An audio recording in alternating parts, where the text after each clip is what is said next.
The night was unusually quiet, the kind of quiet that makes even the crickets forget to sing. A pale moon hung over the wide Texas plains, silvering the fences and casting long shadows across the barn. Rancher Luke McCall tightened his grip on the lantern, its flickering light trembling against the wooden walls. He could feel the weight of the silence pressing down on him as he approached the old storage shed. Inside, tied to a post, was the stranger he'd found near the creek earlier that evening. Luke hadn't planned to bring anyone home that night. He was heading back after rounding up stray cattle when he spotted movement near the water. At first, he thought it was a coyote, until he saw the figure stumble and fall. The person was dressed in tattered clothes, shivering and covered in mud. He'd called out, but there'd been no reply. When he drew closer, he saw it was a woman, or at least, that's what he thought. She looked wild, almost feral. Her wrists were bruised, and she fought like a cornered animal when he tried to help her. Luke had no choice but to tie her hands with a rope and bring her to the barn until she calmed down. He wasn't proud of it, but she'd left him no other choice. Now, standing before her again, he could see how exhausted she was. Her hair, tangled and dark, fell over her face. Her lips were pale, cracked from the cold. But her eyes, those eyes, were sharp, fearful, and full of something deeper. He lowered the lantern and spoke softly, "Ma'am, I ain't here to hurt you. You were half dead out there. I just want to make sure you're all right." The woman didn't answer. She only stared at him, breathing heavily, her chest rising and falling like she'd been running for miles. Luke sighed and set the lantern down. "All right then," he muttered. "Let's get this rope off." As he reached for the knot, she suddenly whispered, "Please, don't judge me." Her voice trembled. It wasn't the voice of a dangerous person. It was broken, pleading, full of shame. Luke froze for a moment, confused. "Judge you, lady? I just found you by the creek. I don't even know who you are." She didn't reply, only turned her face away. Luke hesitated but started untying the rope anyway. The fibers had cut into her skin, leaving angry red marks. "There," he said gently. "You're free now." But when the last loop of rope fell away, she didn't move.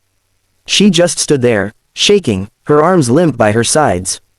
Then, with a slow, trembling hand, she lifted the hem of her torn coat. Luke's breath caught in his throat. Underneath wasn't what he expected. Not a wound, not shackles, not even a weapon. Instead, he saw a scar running deep across her side, old, jagged, and ugly, like something had torn her apart and barely left her alive. And below that, he noticed something else, a crude tattoo, burned into her skin, marked with letters he recognized instantly, a branding mark. It was the symbol of the Blackridge Gang, a ruthless group of outlaws who'd been terrorizing the region for years. Luke staggered back. You're one of them." Her eyes filled with tears. "I was," she whispered. "But not anymore." He reached for his gun out of instinct, his hand trembling. "You better start explaining, and fast."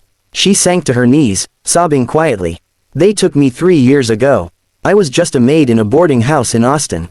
They raided the town, killed everyone who tried to fight. I was taken, forced to help them, to clean, to patch them up after their raids. When I tried to escape, they burned me with their mark." Luke lowered the gun slowly.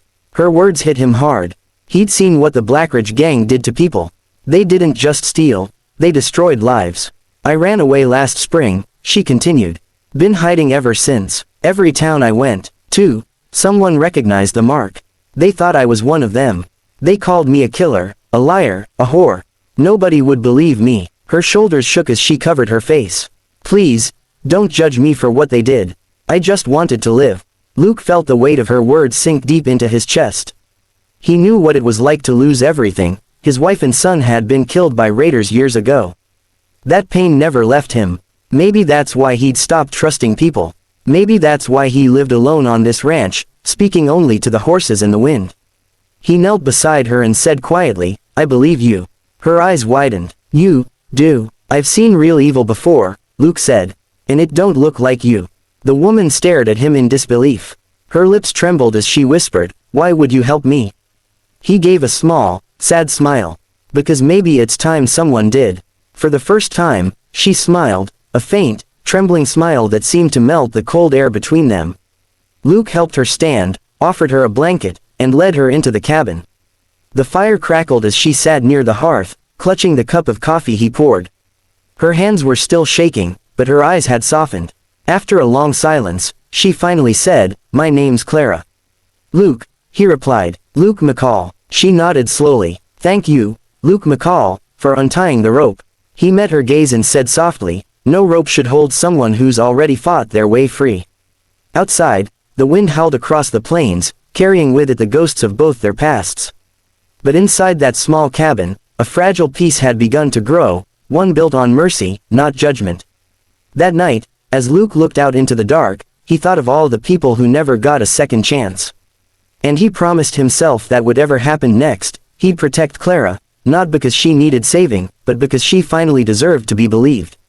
And as the firelight danced on her face, she whispered again, almost to herself, "Please, don't judge me." Luke turned toward her, voice steady and kind. "Not tonight, Clara, not ever again."